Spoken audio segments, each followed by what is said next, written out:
Well, welcome back to a windy and cold Norfolk this morning. We were hoping to get out into the garden and do some cutting back and get some bulbs planted actually, but the weather's against us, still blowing a bit of a gale out there. So we've decided to retranche into the conservatory where we've got a lot of work on.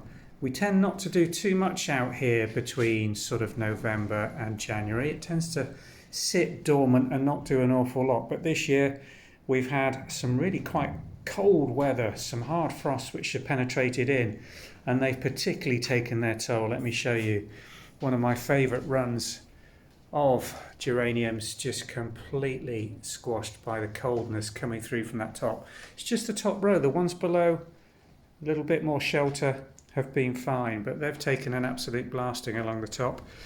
I'm still hopeful that these may recover, but a lot of this growth on the top, you can see the mould on these leaves that really does need removing.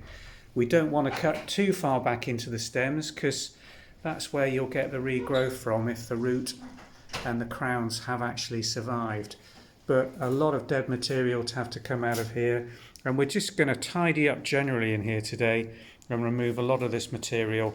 And then if it's really dry, which some of these are, you can see even the growth that's survived is looking a little soft, and the actual compost here we tend to keep on the dry side so that the roots don't rot, but we will be having a careful look at those and watering where needed.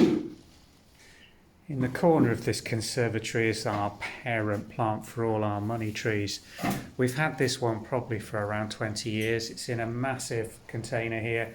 Sits on this stand in the corner of the conservatory all year round, but at this time of year you can see, even with the cold we've had in here, it's overwintered beautifully and it's got a good little spray of flowers coming out, which will flower between January and February.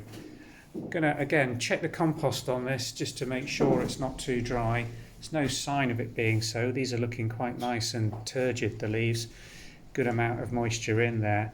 But you can also see a little bit of mould coming on these, and it's worthwhile just cleaning these up and making sure it doesn't get too dry, otherwise you'll get quite a drop of leaf and it can end up looking a little bare. We want to keep this looking nice, glossy and full of leaf as we have done.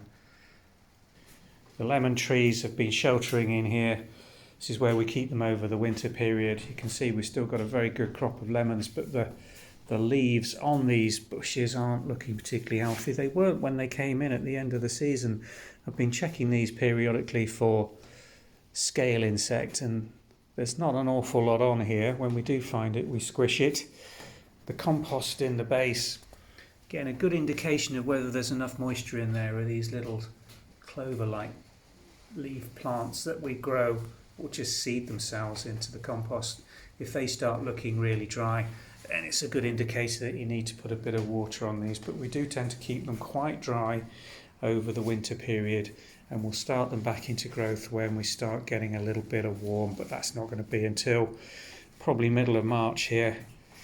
A lot of dead leaf on the geranium. I don't think that one's going to do too well. There is just a little bit of growth on it, so it's not dead, but it does need just tidying up and removing again all this brown rotten leaf material so you don't get a overgrowth of the mould that can just rot through the stems.